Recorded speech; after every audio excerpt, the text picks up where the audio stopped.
otro. Es que es igual. Lo pongo acá. Sí, está bien.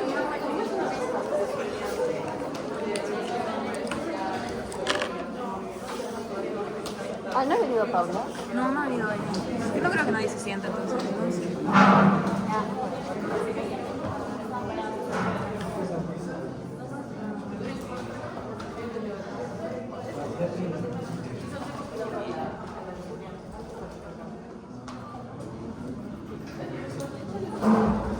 Gracias. Bien, jóvenes. Ustedes son de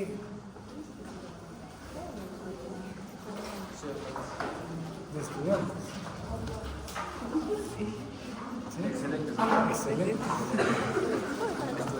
Estudiosos. Excepcionales. Especiales.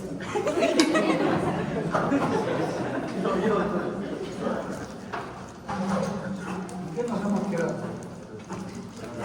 Ya acabamos para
¿Qué nos hemos quedado con ustedes?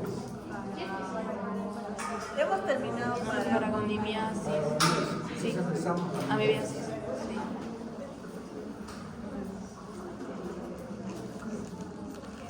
Bonito para ti.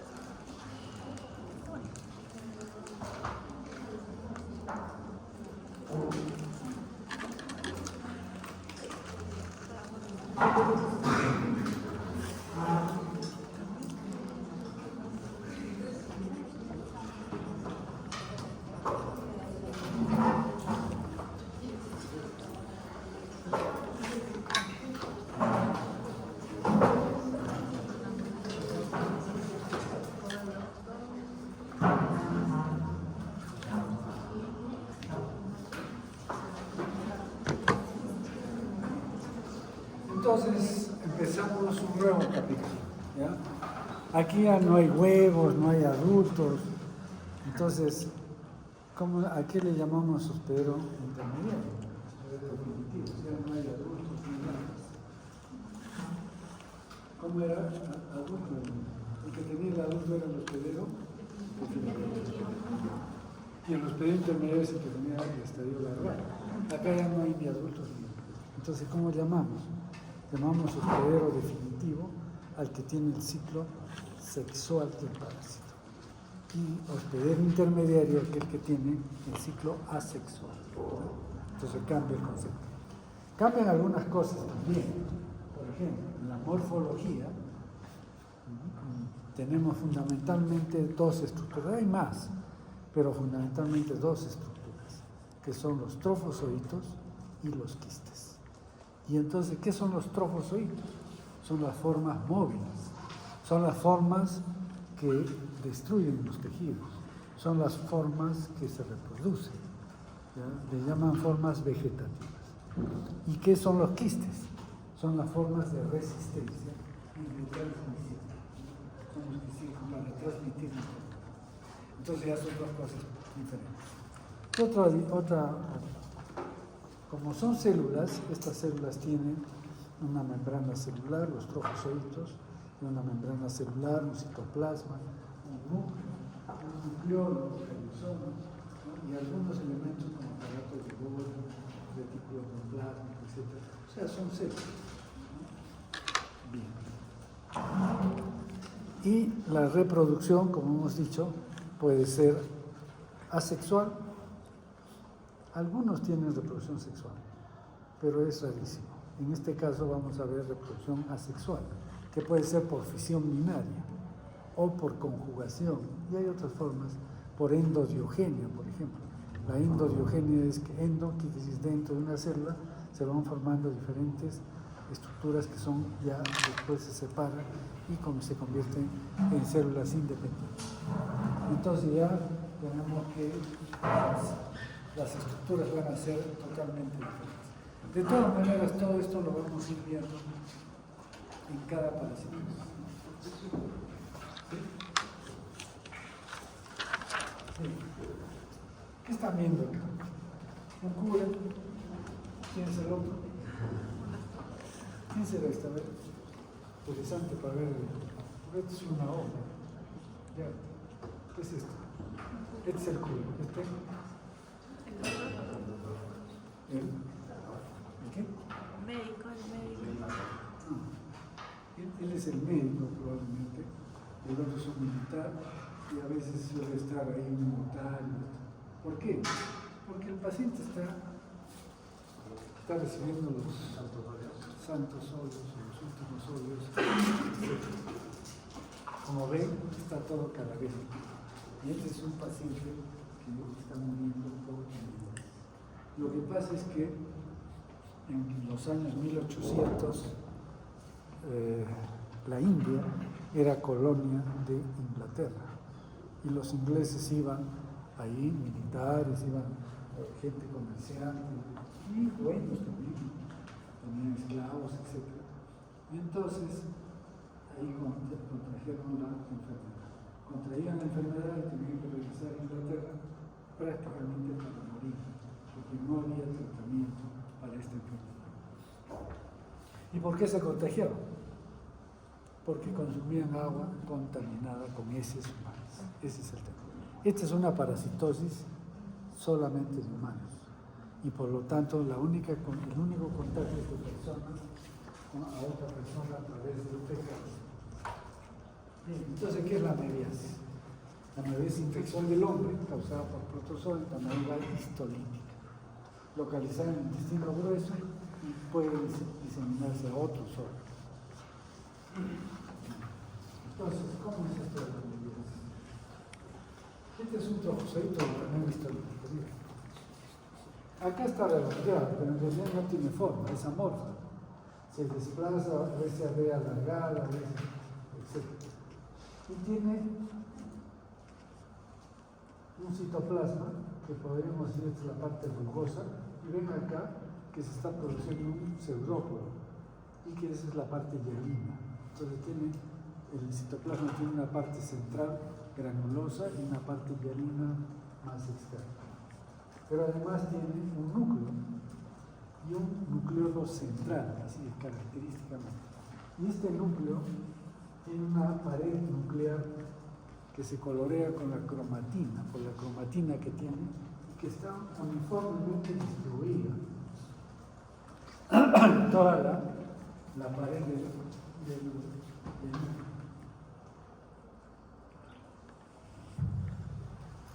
Entonces, eso es la característica. ¿Qué más tenemos? Una barra cromatoidal, que es parte del metabolismo de estos protozoos. ¿Y cuánto mide esto? Mide 15, 20 metros. Entonces, este es el protozoo. Y este es el quiste, más pequeño, entre 10 y 15 micras, 10 y 14 micras. Tiene una membrana quística, regular, fina, y en el interior que vemos, 4 núcleos. Es un quiste tetranucleado, ¿no? Entonces, ¿qué podemos decir? Y acá un esquema. para que vean. Entonces, ¿qué estamos viendo? La membrana de la quística, 4 núcleos con los nucleolos centrales, y acá hay 2 barras, como puede haber 2, 1, o a veces ninguna, porque se consume. Y estas son barras cromatoriales. Estas son, ¿en cuánto mide? Recuerden, esto 10 a 14 millas, porque va a haber una confusión terrible con otros trabajos. ¿Y qué vemos acá? Acá también vemos un trofozoide. ¿Sí? ¿Qué es esto? El nucleolo, cariosoma. ¿Qué será esto? Son glóbulos rojos. Es la única ameba que tiene glóbulos rojos. Si ustedes tienen un paciente, le piden un examen de esa ahí mismo, y la ven al microscopio y tiene glóbulos rojos dentro del trofozoito, es una histolítica. No tienen que hacer más. Y si tiene movimiento unidireccional, ya se completó el diagnóstico. Entonces, esto es importante. Y esto es de cultivo.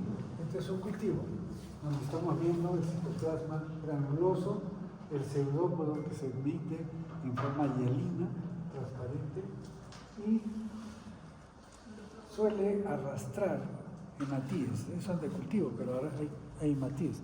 Y los arrastra por una estructura que se conoce como el urópodo. Entonces tiene un urópodo que es parte de su membrana que comienza a atraer para fagocitar a los glóbulos rojos. Urópodo. Y acá vean también para que no digan que es circular o es esférico. No, puede ser alargado. Y también acá tenemos el núcleo y la cromatina uniformemente distinta. Y este es el quiste. Entonces, ¿qué problema hay con amebiasis? En que hay estas amebas que son morfológicamente idénticas a Entamoeba histolítica. Entamoeba moscovski es de Rusia, en Ucrania creo que lo encontraron en esa época. Entamoeba bangladeshi, ¿dónde será? De Bangladesh, que es un país que está al lado de la India, que tiene mucha amebiasis. Y Entamoeba poleki en Polonia, que encontraron también. Esta Bangladesh la encontraron en Moscovski, también la he encontrado en monos. Entonces, se encontraron en humanos, sí, pero son casos muy raros, esporádicos. Este es el problema de nosotros, dispar. Entonces, Entamoeba dispar es morfológicamente idéntico. Entonces, ¿qué tiene? Tamaño, los quistes, 10 a 14 micras, 4 núcleos, ¿no es cierto? Barras cromatoriales, todo es exactamente igual. Entonces, cuando ustedes reciben un examen, un resultado de un examen de heces y les ponen ahí quistes de Entamoeba histolítica, es falso. Es falso porque no pueden saber si es de histolítica o de disto, porque son iguales. Entonces nosotros informamos quistes de Entamoeba histolítica / dispar, porque no podemos diferenciar. Salvo que le hagan pruebas PCR, moleculares o a detección de antígenos, ya es otra cosa. Pero si es un examen de heces común y corriente, no pueden decir quistes de Entamoeba. Los fosforitos sí pueden decir, ¿no es cierto? ¿Por qué? Porque tienen muchas características. Pero quistes no. Entonces, este ya es un problema para la identificación, ¿no es cierto? Porque era raro que había pacientes que tienen molestias digestivas y tienen estos quistes. Pero hay otros que tienen estos quistes y no tienen ninguna molestia, son asintomáticos. Probablemente es dispar, ¿no? Probablemente.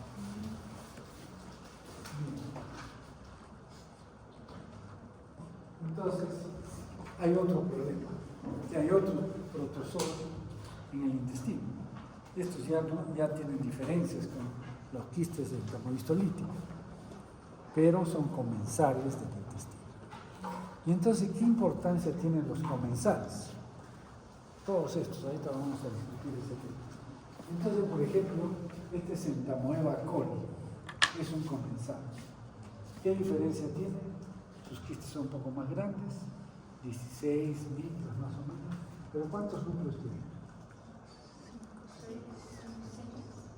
7, por ahí debe haber 8 núcleos. Entonces ya es diferente, ¿no es cierto?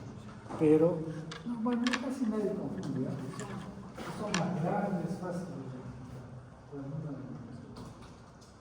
Y este es el trofozoito, que tiene una característica interesante. Vean, la cromatina ya es dentada, ¿no? No es finamente distribuida en la pared del núcleo, de la membrana nuclear. El nucleolo es excéntrico, no es basal. Y cuando emite pseudópodos, en el caso de entamoeba histolítica, siempre es en el mismo sentido. Entonces emite un pseudópodo, avanza, emite otro, sigue avanzando, pero en la misma dirección. Tiene movimiento unidireccional. Esta no. Este emite un pseudópodo por acá y de pronto otro por acá, otro por acá. Un movimiento caótico. Y ahora la diferencia. Acá ven los núcleos. Este es un quiste.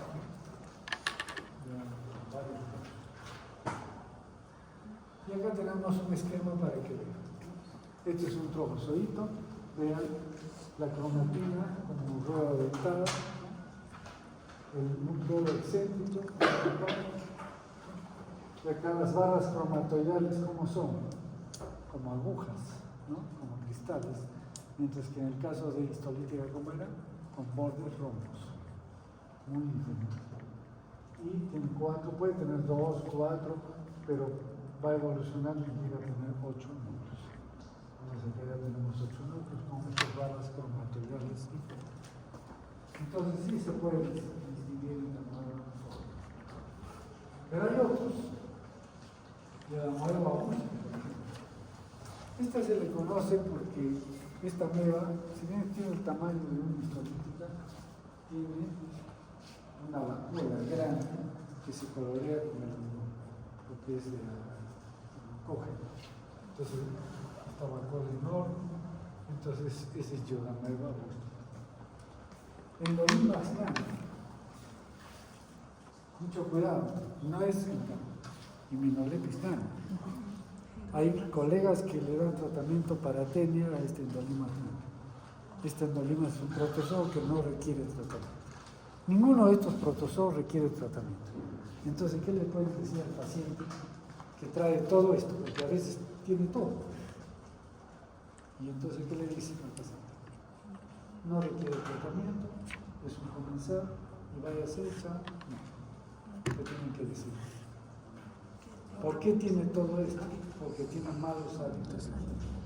Y así como ha conseguido estos comensales, puede conseguir un patógeno, un parásito. Entonces hay que darle recomendaciones para que pueda, digamos, evitar estas infecciones, ¿no? Que se lave las manos, que no lave verduras, que ya saben.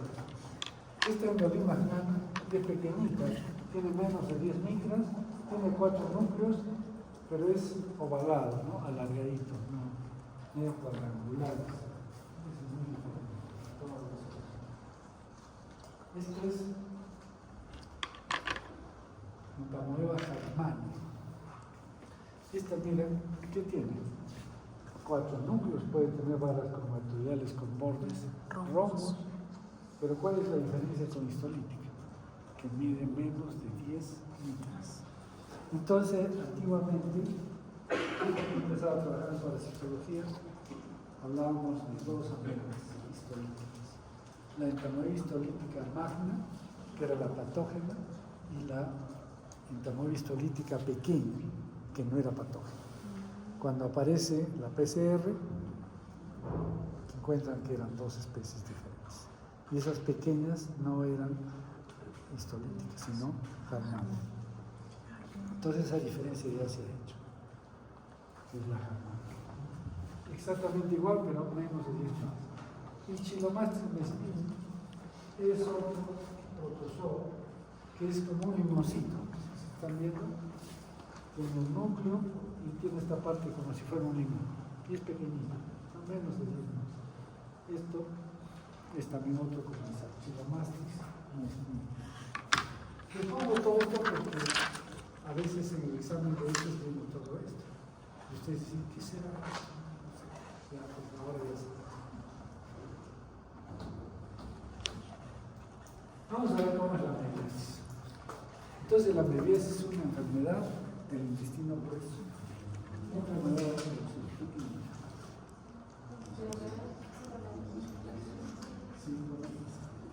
Es el típico sistema.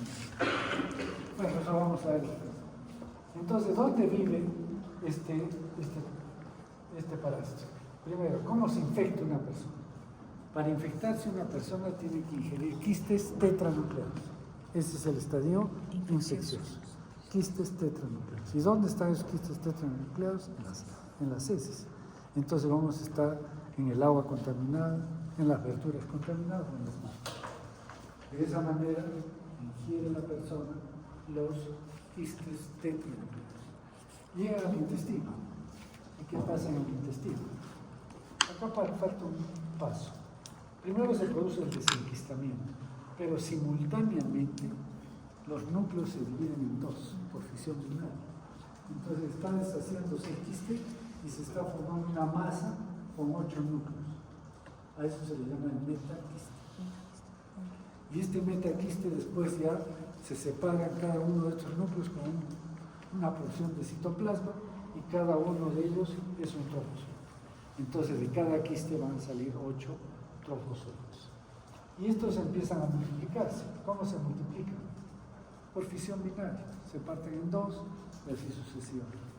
Entonces acá no podemos hablar de periodo patente, cuánto vive, como tú podemos saber, porque es como las bacterias, que se dividen eternamente, ¿no es cierto?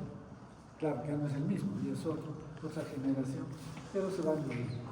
Pero en algún momento se enquistan.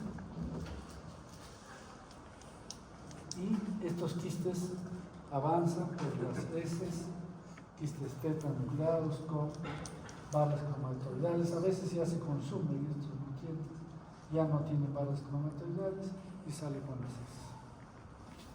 Entonces sale un quiste tetranucleado que va a infectar a otra persona.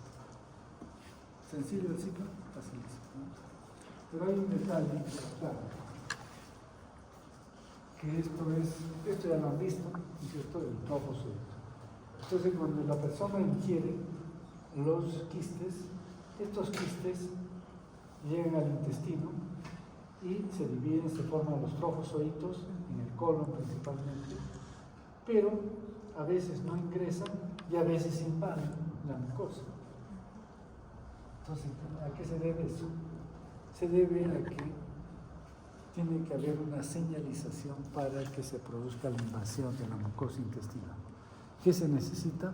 Una proteína de adherencia que la tiene la ameba, que se llama lectina, y un receptor en la membrana que es un aminoácido, un carbohidrato, una glucosa, galactosa, la galactosa. Entonces se une galactosa con la lectina y empieza una señalización para la ameba que empieza a producir una serie de enzimas que las vamos a ver luego.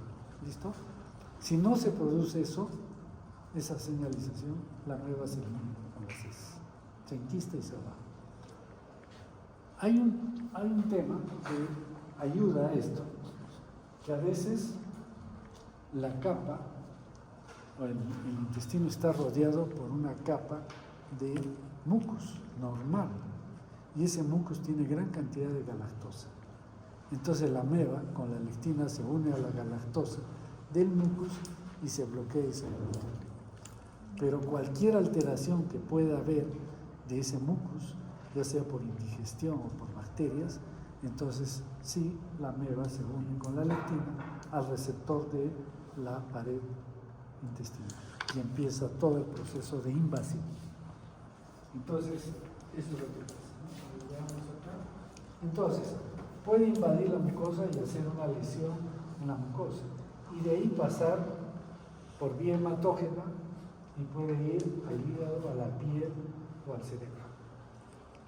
Ameba es capaz de invadir otros tejidos, en algunos casos, no siempre. una vez que invade la mucosa, pueden ingresar a la vía sanguínea y viajar a otros. Entonces, es prácticamente el resumen. Ingiere los quistes, salen los trofozoitos y estos se dividen por fisión binaria y se eliminan. Se enquistan y se van. ¿Por qué? Porque se bloquearon con el mucus.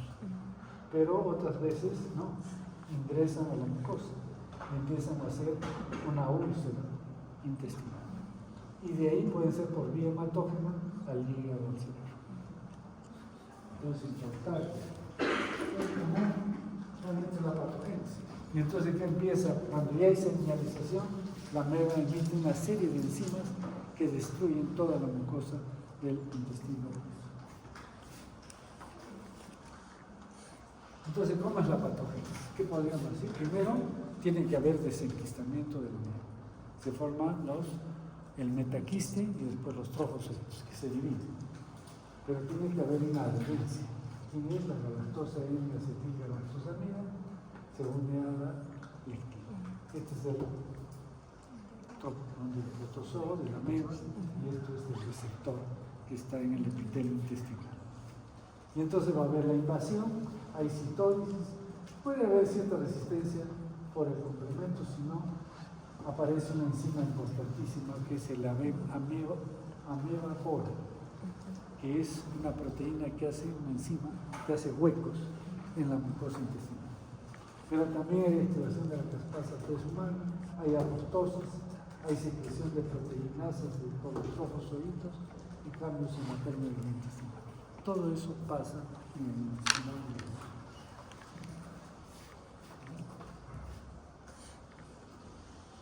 Y entonces las amebas empiezan a invadir la mucosa. Y finalmente se produce la famosa úlcera en botón de camisa.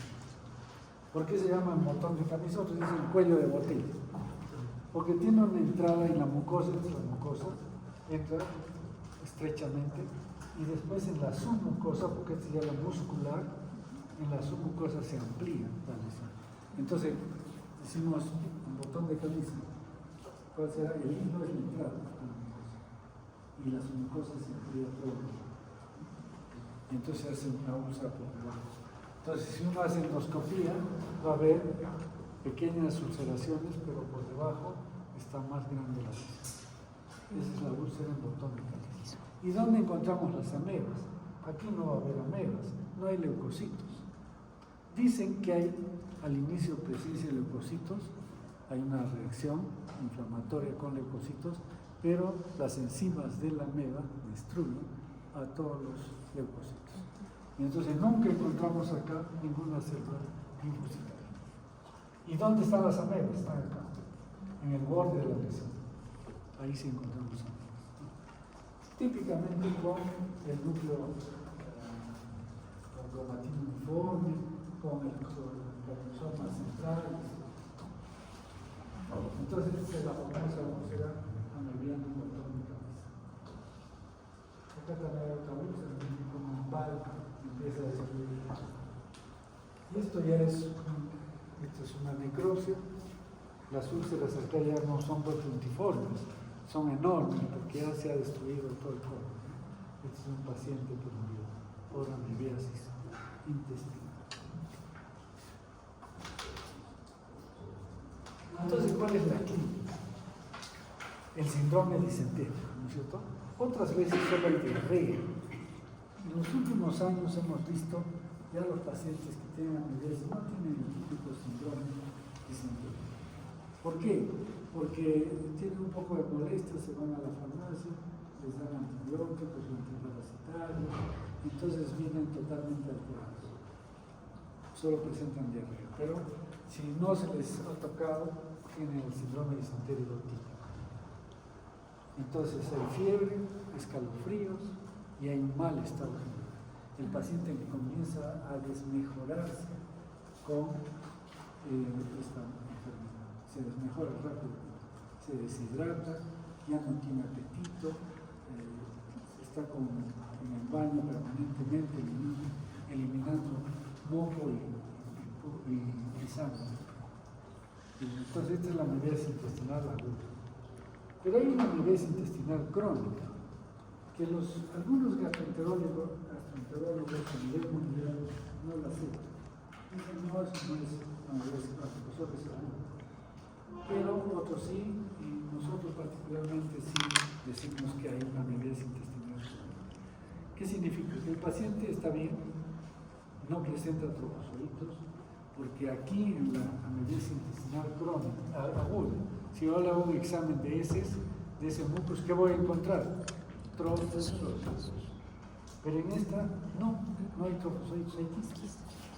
Y entonces les encontramos quistes y estos pacientes tienen dolor abdominal, que no es tan intenso, es como una molestia, ¿no?, en el abdomen, que no los deja tranquilos, pero no es un dolor que se revuelve, que están con ese dolor permanente. Y un día hacen una deposición diarreica y al día siguiente están estreñidos o es deposición normal. 2 días, 3 días, otra vez diarrea, otra vez con deposición normal, otra vez estreñimiento, y esta diarrea alternada con estreñimiento es típico de estos pacientes que tienen amebiasis intestinal. ¿Y qué les encontramos en estos pacientes en el examen de quistes? Les damos tratamiento con metronidazol, que es lo que vamos a usar, y mejora, ¿no? Y entonces los gastroenterólogos niegan esto. Claro, les dan metronidazol y el metronidazol mata los anaerobios del intestino y también lo mejora. No es por la ameba, sino pero lo que pasa es que al darle tratamiento desaparecen los quistes también y mejora el paciente. Ahí hay una discusión que tiene su tiempo. Bien, esto es lo que se encuentra aquí.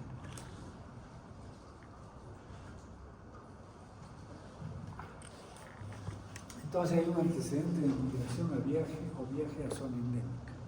Esto es típico, ¿no? ¿Dónde hay zonas endémicas? En el mundo. La India, Bangladesh, etc. En América, que es lo que nos interesa, México. México es la mata de la amebiasis, tienen todo tipo de amebiasis. Ahorita les voy a dar un caso. Y en realidad todos Centroamérica, todos tienen zonas tropicales, y el Perú también es una zona que tiene amebiasis. Y en el Perú, ¿dónde hay amebiasis? En 2 lugares principalmente: Piura y Arequipa. ¿Sí? Arequipa son endémicas de amebiasis. Cada vez hay menos, porque están mejorando el sistema de salud. Pero todavía hay muchos casos. Ya no vemos casos graves, ¿no? Pero siempre hay un paciente que de repente está con deposiciones con mocos, ya amebiasis. Pero hay que hacer el diagnóstico diferencial con ¿Trichones? Pero trichones acá no hay. ¿Con qué? No. En Escherichia coli, enteropatógena, sí. Y Shigella. Shigella. ¿Y cómo hacemos el diagnóstico diferencial? Fácil. Si encontramos pus, es Shigella. Muchos leucocitos. Acá no hay leucocitos. No hay leucocitos. En las heces me refiero. Vamos a ver los resultados.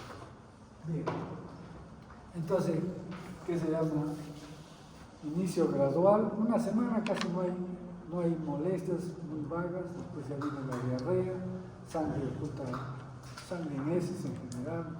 Hay dolor abdominal, pérdida de peso rápido, el paciente pierde peso así rápidamente, fiebre 38, no es muy intensa, y ya se encuentran antígenos de termohistolítica positivos en heces, serología positiva y biopsia por colonoscopía positiva. Es la clínica de la amebiasis intestinal. ¿Qué complicaciones puede haber? Lo que pasa es que mientras que la ameba está digamos, detenida por la capa muscular, no hay problema. Pero cuando ya rompe la capa muscular, ya se vienen todos los problemas de estas complicaciones. Puede haber una fístula rectovaginal, o sea, la persona comienza a heces o la vagina. ¿Por qué? Porque se ha pegado el intestino a la pared de la vagina y perfora y comienza a suceder esto, fístulas rectovaginales. Ameboma. El ameboma es que ha habido un proceso en el ciego, en el colon. ¿Y qué sucede? Más que en el ciego es en el colon descendente. Ha habido ahí unas amebas que han producido lesiones y que después se ha curado. Y ha quedado una reacción fibrótica, ¿no? Como una masa tumoral que se confunde con un cáncer de colon. Porque da heces acintadas, todo, y en la radiografía puede verse estrechamiento del colon. Y entonces, en esta ameboma, que es un tumor benigno, si uno hace el estudio de esto, no encuentra telas, solamente reacción del colon. ¿No? Esa ameboma. Megacolon tóxico es cuando la ameba empieza a destruir la mucosa y bacterias anaerobias entran al colon. Ya se produce un megacolon tóxico. Úlceras perianales también suele haber. Se suele presentar sobre todo en niños o en ancianos que tienen un problema. Mire, ahora ha cambiado las cosas, pero antes no había pañales descartables, ¿saben? Y entonces, ¿qué les ponían a los niños o a los ancianos? Un pañal de tela y un calzón de plástico. Así de plástico, con su elástico en los bordes para que ajuste. Entonces, una madre que tenía a su niño con proporciones diarreicas, le ponía su calzón de plástico, o un anciano igual. Y entonces, ¿qué pasa? Que como no le cambia, se quedan las heces en el margen anal. Se macera la piel y las amebas invaden la piel de la zona perineal, produciendo lesiones severas en la zona perineal de la piel de la zona perineal. Puede haber perforación intestinal. Se perfora todo el intestino, pasa heces al peritoneo, peritonitis y muerte de los pacientes. Shock y deceso es la consecuencia de todo esto. Entonces, hay complicaciones que se pueden. Pero también hay amebiasis extraintestinal. No diríamos complicaciones, que es muy diferente. Aquí puede ser que aparezca en el hígado sin haber presentado gran cosa en el intestino. Entró, se metió a la sangre y se fue, o al cerebro o a la piel. ¿No? Vamos a ver. Entonces, en hígado, ¿qué se puede producir? El absceso hepático anemíaco. Mal llamado absceso, porque ¿qué tiene que ver para que sea absceso? Pus. Y aquí no hay pus. Es un tejido necrótico, un líquido necrótico achocolatado que no tiene bacterias. Si yo lo pongo a cultivar esto, no crecen bacterias. Y tampoco encuentro amebas. Si encuentro sería una casualidad. Y entonces un líquido inerte prácticamente achocolatado, ¿no? ¿Y a dónde van a estar las amebas? En el borde de la lesión, siempre en el borde de la lesión. Y entonces este absceso hepático mediano se puede sacar se punza y se puede aspirar con una jeringa gruesa una gran cantidad, medio litro de este contenido, ¿no? Pero ¿cómo se manifiesta este absceso hepático mediano? Fiebre, ¿no? Fiebre alta, hepatomegalia, dolor en el hipocondrio derecho, ¿se parece a qué? A fasciolasis. Hepatomegalia, dolor en el hipocondrio derecho, fiebre, acá es muy, muy intensa la fiebre, en fasciolasis no. ¿Y en fasciolasis qué? En el hemograma, eosinofilia, acá hay leucocitos, no hay eosinofilia, leucocitos, con desviación izquierda. Y entonces, pero hay dolor abdominal, sí, pero acá el dolor es exquisito. En fasciola uno le puede palpar el hígado crecido, aquí no se puede palpar. Hasta el rozar de las sábanas en la piel del hipocondrio derecho causa dolor. Es muy doloroso, muy típico del absceso hepático. Otras veces hay hepatitis, es decir, ictericia, las amebas están por todo el hígado, pero no hay lesión concreta, ¿no? Se presenta por todo, inflamación de todo el hígado. En la piel, ¿qué podemos tener? Amebiasis cutánea. Por ejemplo, se hace una fístula del intestino a la piel y entonces se empieza a drenar o del hígado o del intestino, empieza a drenar, sobre todo el hígado, se hace una fístula hacia el exterior y se empieza a drenar este líquido y tiene bacterias también, van a salir amebas que colonizan el borde de la piel, de la fístula, y empieza a producirse una amebiasis cutánea. También hay fístulas cutáneas amebianas que hemos visto, ¿no? Que se abren hacia la pared, ya sea a nivel intestinal o a nivel de la piel. Ese es el problema. Y a nivel de cerebro, pues la tenina encefalitis aguda, secundaria. ¿Secundaria por qué? Porque primero ha sido el intestino. Entra por el intestino y después se ha ido por vía hematógena al cerebro y produce abscesos cerebrales severos y generalmente la muerte del paciente en pocas horas. Es muy rápido. Lo llamamos meningoencefalitis aguda. Veamos cómo hacemos el diagnóstico. El diagnóstico, podemos regresar para que no nos quedemos con la idea en teoría. Es un absceso hepático. ¿Qué ha pasado acá? Se saca todo el líquido, el chocolatado está acá. Compromete gran parte del líquido. Esta es amebiasis cutánea secundaria. Cómo se ha destruido los tratos genitales, se destruye con la amebiasis y después esto cicatriza con fibrosis, con queloides que deforman toda la parte anatómica del cerebro. O esto mismo, amebiasis cutánea. El paciente tiene que estar inmunodeprimido, ¿no?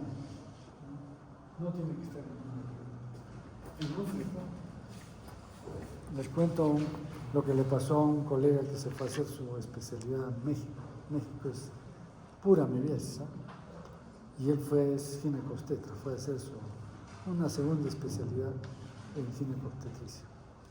Y entonces los mexicanos son terribles, ¿no? Pero a ver el peruanito, a ver que venga a ver qué es esto. Y le enfocan el útero de una mujer. Y el útero estaba como una coliflor, así, todo alterado. ¿Qué cosa es? Es un cáncer de cuello uterino, amebiasis genital, por relaciones anales y vaginales. Llevan las amebas de un lado para el otro y se produce una amebiasis genital. Muy común en México, muy común. Bueno, y entonces tenemos amebiasis cutánea. Bien, y esta es la amebiasis cerebral, con un absceso cerebral. Y entonces ahora sí revisamos. ¿Cómo hacemos el diagnóstico? Examen de heces al fresco. Si es que tiene diarrea, o sea, síndrome disentérico, ¿qué tenemos que hacer? Examen directo. Se dice a la cabeza del paciente. Si ustedes están haciendo un internado y no hay laboratorio, está en una posta, viene el paciente con síndrome disentérico, moco y sangre, tomen esa muestra, la ponen al microscopio y observan. Si encuentran amebas que se están moviendo unidireccionalmente con leucocitos, con hematíes, ya tienen ustedes mismos el examen de esa forma. A veces nosotros utilizamos la cámara de Fuchs. ¿Qué es la cámara de Fuchs? No es otra cosa que una caja donde metemos dentro un microscopio, pero con bombillas de luz dentro para que dé calor y tiene unos orificios para meter las manos y mover el microscopio y otra para acá. Entonces vemos el microscopio, vemos las heces en caliente, o sea, para ver la movilidad de los trofosoditos, todo eso. Porque apenas se enfría, los trofosoditos se arrugan, se encogen, se vuelven circulares o esféricos y ya no vemos los movimientos que debe haber, ¿no? Entonces, por eso el examen es intraventricular. Se puede subcultivar sin mover. Acá falta el examen de heces por el método de Berman. ¿Se acuerdan? Para formas móviles. El Berman igualito que para las larvas se pone para las amebas. y los trofozoitos los vamos a recoger del fondo de la copa. Nacimiento de hierba. ¿Qué más? Cultivo, se cultivan mevas. Hay gente especializada, la doctora Nancy Ruelas, que antes trabajaba conmigo, aquí en Arequipa, la única que cultivaba y ha cultivado, se las llevaron a Colombia, las publicaron y ni siquiera pusimos un efecto. De todo hay, hasta en la ciencia también hay pinos. Bien. La rectoscopía, para ver qué cosa. ¿Para qué sirve la rectoscopía? Primero para ver las lesiones, ¿no es cierto? Ya voy a ver la mucosa con las lesiones. ¿Qué más? Puedo obtener mucus rectal. Y el mucus rectal se colecta en un frasquito, se pone al laboratorio y se busca las amebas también. Entonces se puede hacer como si fuera un examen de ese, pero con mucus rectal. Y la biopsia, que vamos a ver en la biopsia, las úlceras en botón de camisa. Eso es entonces la rectoscopía. La colonoscopía ya copia antígenos. ¿Qué es esto? Que de los trofozoitos y de los quistes, pero más de los trofozoitos, se desprenden proteínas, que son antígenos, y pueden ser detectados por método de ELISA. Entonces, el método de ELISA generalmente lo usamos para buscar anticuerpos. O sea que en la placa vienen los antígenos, aquí es al revés. En la placa vienen los anticuerpos y le ponemos los antígenos y da reacción positiva, ¿no? Entonces, un método de ELISA para buscar antígenos. Por eso se llama copro. Y el método de Telemo, ¿para qué sirve? Para las formas crónicas, ¿se acuerdan? Que vamos a encontrar quistes. Y PCR, que ahora ha revolucionado el diagnóstico de todos los testes. Pero todavía no hay PCR para hacer en cualquier laboratorio, solo investigación. Y métodos indirectos, puede ser ya para detectar anticuerpos, por método ELISA, pero esto no funciona para zonas indígenas, porque la mayoría ha tenido medias, entonces mantiene sus anticuerpos de por vida. Esto se usa para zonas donde no existe amibiasis y se sospecha de alguien que tiene amibiasis. Todo lo mismo. Entonces, ¿cómo hacemos el diagnóstico? Mediante el examen de heces, ¿no? Mediante la proctoscopía, para lo que hemos buscado, mucus rectal, la biopsia, etc. Es la forma de hacerlo. Y la epidemiología. ¿Cómo se adquiere la enfermedad? Miren este niño tomando agua del suelo. Toda esta zona esto es de La Joya, es un niño de acá. En La Joya, en San Isidro, ¿conocen estas urbanizaciones agrícolas? San Isidro, La Joya, San Camilo, todas estas tienen un canal de agua y ese canal va del río Chile. Y cuando no había Cerro Verde, toda la conexión de las heces de toda la región, de toda la margen derecha de Arequipa, o sea, desde Carmenal, hasta Tiabaya, y bajo un colector de Atlanta, que desembocaba en el puente que va de Tiabaya a Cerro Verde. ¿Conocen ese puente? ¿Por qué no toman un bus, cualquier estación de un bus, se van a un solo? Bueno, entonces ahí toda la colección de heces iba al río y el río está contaminado y más abajo tomaron el canal que regaba toda esta zona. Entonces por eso había muchas medidas y microbiología. Felizmente que hace Cerro Verde se lleva esa agua, ¿y a dónde se la lleva? A Cerro Verde, la procesa, la utiliza esa agua, y algo le devuelve al río también. Pero lo más interesante es que se lleva toda la contaminación. ¿Qué otro problema hay con la amebiasis? Los comerciantes laboratorios de expendio obligatorio de comidas es un problema serio en la meliasis. ¿Por qué? Porque la persona que vende en la calle no tiene dónde lavarse las manos. Tiene un baldecito donde lava los platos, los cubiertos, y si va al baño, ¿dónde viene? A lavarse las manos al mismo baldecito. Entonces reparte los quistes de almendra en cada uno. Y las verduras porque tienen riego con agua salina. Entonces, ¿qué nos encontramos? Examen de heces en quistes en Arequipa hay entre el 10 y 25% de la población. Puerto Maldonado parecido. Lima menos del 5%. Entonces, yo no pude ir a esa reunión, pero hubo una reunión de todos los parasitólogos en Lima, porque los limeños decían, los arequipeños ven visiones, no puede haber tanto quiste de Lima. Y en Lima veían como nosotros decíamos, los limeños no conocen los quistes de Lima. Entonces se reunieron todos y llevaron cada uno muestras y se las repartieron para que vean si esto. Y todos conocían. Y en Lima realmente no hay, es bajo, pero en Arequipa, en Puerto Maldonado hay mucho más. Pero ahora, después de la pandemia, al parecer ha disminuido. Ya no se está viendo tanto. En serología, en Arequipa, en La Joya, se hizo un trabajo 72% de serología positiva.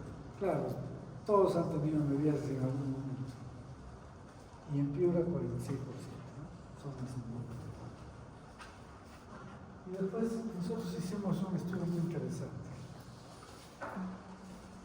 Coproantígenos por método de ELISA en pacientes con quiste de entamoeba histolítica dispar. Entonces, de laboratorio teníamos pacientes con quistes de histolítica o dispar, ¿no? Entonces esos quistes bueno, yo no lo hice, eso lo hizo el doctor Coco, que ya falleció. Él se dio el trabajo de hacer el análisis del quiste microscópicamente hasta con medición, con el Vernier, que es ese aparatito para medir el tamaño exacto, y dijo, todos estos, comenzó a descartar muchos y se quedó con 100 que eran quistes de entamoeba histolítica dispar, todas sus características. Y ya nosotros aplicamos el método de ELISA para buscar coproantígenos de estos mismos pacientes. ¿Y qué encontramos? Solo de los 100, el 41 fueron positivos en entamoeba histolítica. El resto, lo más probable que era dispar. Lamentablemente esto no se pudo publicar, ¿saben por qué? Porque siempre hay gente envidiosa. Y esto era parte de una tesis de un estudiante que quería graduarse. Y hubo una serie de problemas, todo al final, que perdimos hasta plata porque teníamos que comprar el ELISA para coproantígeno. Y ya todo un lío, ya no quiero recordar. Hasta impidieron que se publique el trabajo. La gente es muy envidiosa, la gente tiene que tener cuidado. Bueno, pero era un buen apunte. ¿Qué hacemos en la profilaxis? Lavarse las manos. Ya, esto es hasta el cansancio. Ya no pueden ustedes estar alimentándose si no se han lavado bien. Por lo menos ustedes le tienen que indicar también. Siempre tomar agua y lavar las verduras hasta el cansancio. ¿Qué vamos a hacer para el control? El organismo humano es el responsable de todo. ¿Qué es esto? Cultivos con aguas hervidas.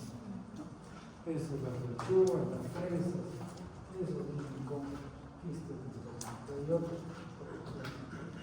Este es el colector de plata que salía heces prácticamente. Y todo el río se contaminaba con esto.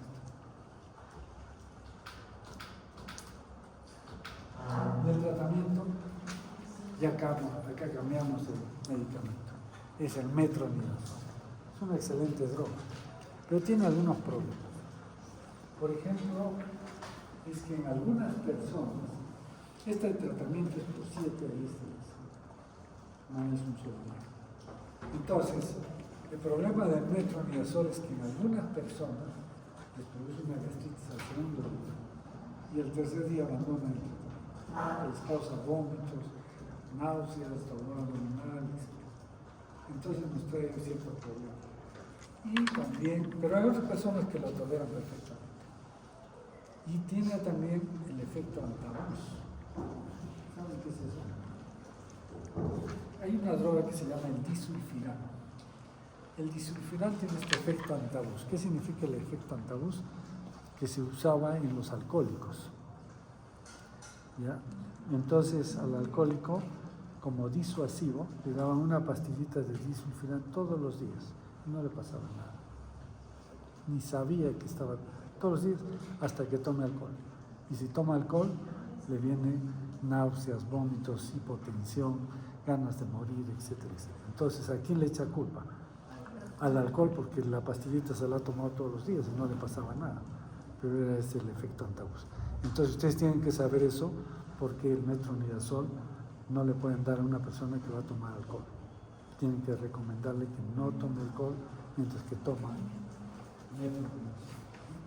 Entonces, esos dos problemas hacen que tengamos que buscar otra alternativa en algunos pacientes. Es el tinidazol o el secnidazol, cualquiera de los dos. Estos recomiendan una dosis única de 2 gramos por persona, pero hemos visto que no siempre funciona. Entonces hay que darle una dosis diaria de 2 gramos, se le repite al segundo día y a veces hasta el tercer día de acuerdo a la gravedad. ¿Ya? Pero todavía es mejor y podemos usar más. Pero si el metronidazol lo tolera,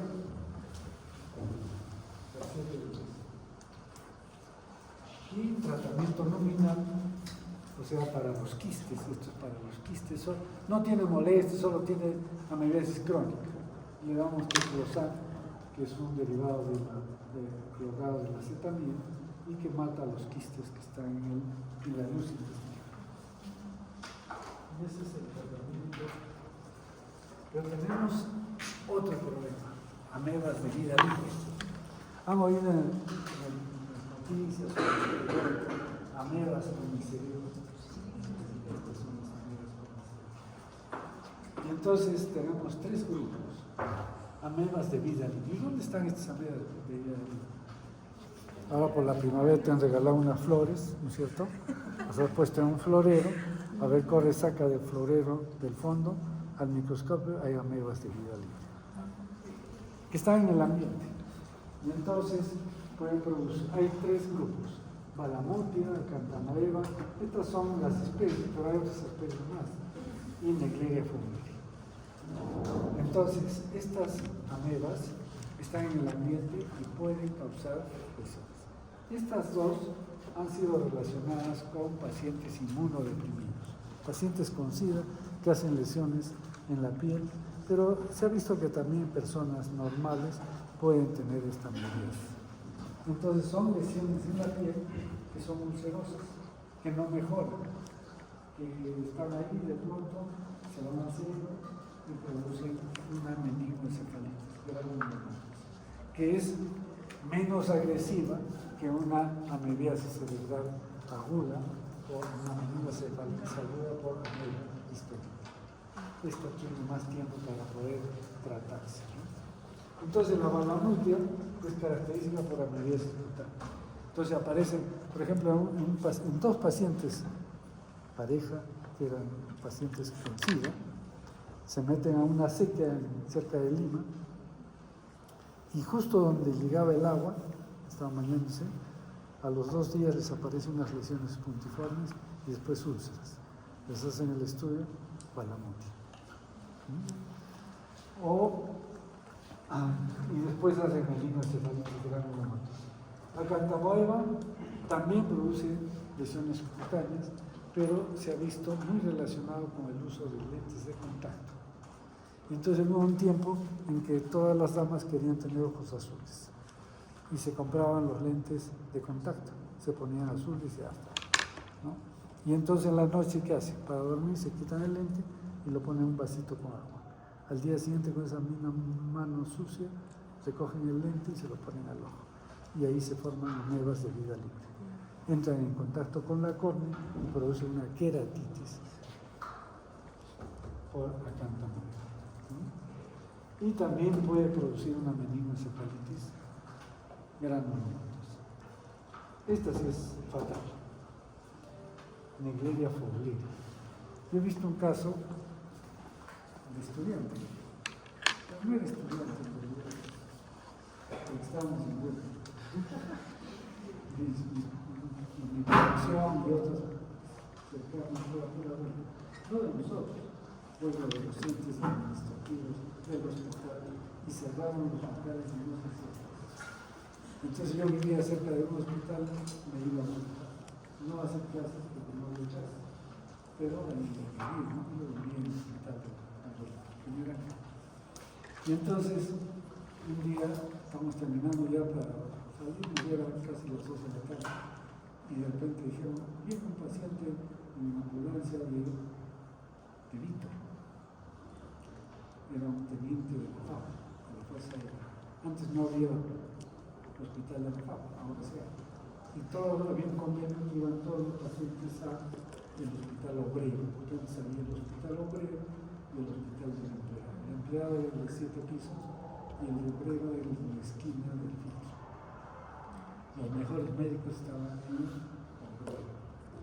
¿Por qué? Porque al empleado entraban los pitujos que no querían ver a los obreros. Y venían de la Argentina, de otros países que habían hecho su medicina y ahí trabajaban. Y los buenos médicos se iban a la obrero. Entonces tenían mejor atención. Y entonces hicieron convenio y llega el paciente con fiebre, con trastornos de conciencia, ya prácticamente en coma, lo hospitalizan, le hacen punción lumbar pensando que era una meningitis bacteriana y al final, al día siguiente, en medianoche fallece. Le hacen la necropsia y le encuentran un absceso cerebral y le identifican Naegleria fowleri. Entonces, ¿cómo fue este paciente? Este paciente era campeón nacional de natación.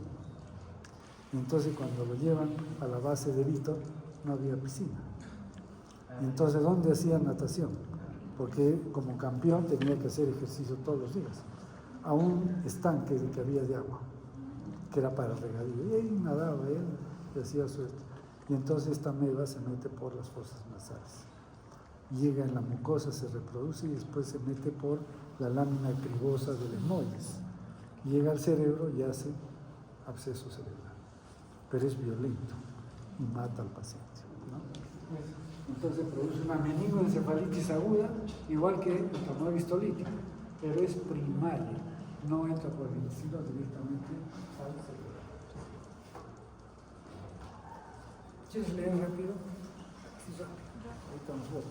Ya, las amebas de vida libre eran conocidas anteriormente como amebas del suelo, protozoos no patógenos, ubicuos en suelos y agua, utilizados como modelos por los biólogos celulares. En 1958, Cuthbertson demostró el potencial patógeno de Acanthoeba sp.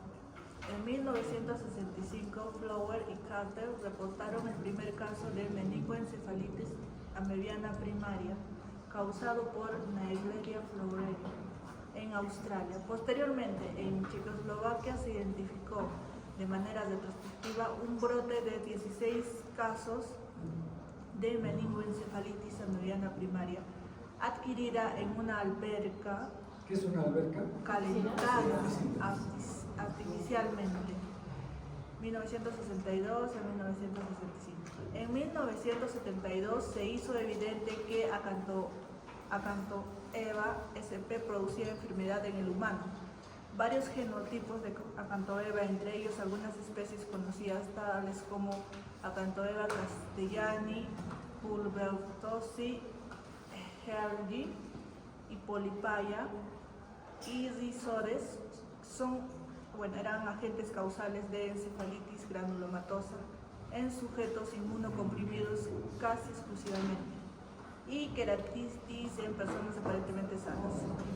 Balamutia mandrillaris, aislarium mandril por Bispevara y colaboradores en 1990. Fue reconocida como agente biológico de encefalitis granulomatosa en pacientes inmunocompetentes y más recientemente en personas inmunocompetentes, sobre todo en los extremos de la vida. Asimismo, se ha identificado en forma creciente en individuos de origen latinoamericano. Sapinia pedata antes, otra ameba de vida libre, se reportó como agente etiológico en un caso de encefalitis en 2001 y su ultraestructura se dio a conocer en 2003. Recientemente se ha considerado el papel de estas amebas como reservorios de bacterias y virus patógenos. Bispevara y Schuster 2008.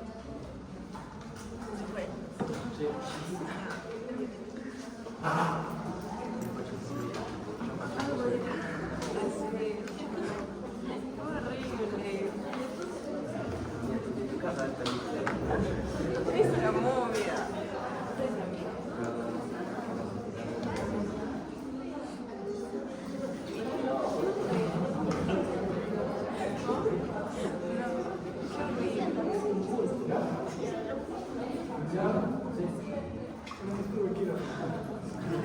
No se preocupe, ya no me pago. Listo, entonces, ¿cómo es esto de la micleria pobre? Miren, no por la nariz, ¿no? Y el cerebro es la información que se produce, el proceso cerebral. Por eso es el compromiso neurológico importante. Pero este es la meningoencefalitis granulomatosa por la balamutia mandrillaris, pero empieza una lesión así en la nariz y después se complica, miren. Este es por la traumatomía en el párpado superior y también como hemos visto queratitis. Y el tratamiento, hay varios tratamientos, pero en realidad se usa metronidazol parenteral, o sea, por bien venosa. Estos pueden utilizarse, pero no tienen mucha ayuda. Y si no hay metronidazol, anfotericina. Anfotericina es una droga nefrotóxica, pero hay que darle mucha hidratación y se mejora, pero es muy efectivo para esta enfermedad, porque tiene que ser vía parenteral. Pacientes vienen en coma. ¿Listo? Y el diagnóstico de estas úlceras cutáneas es haciendo un raspado del borde de la lesión y ahí se buscan las semillas.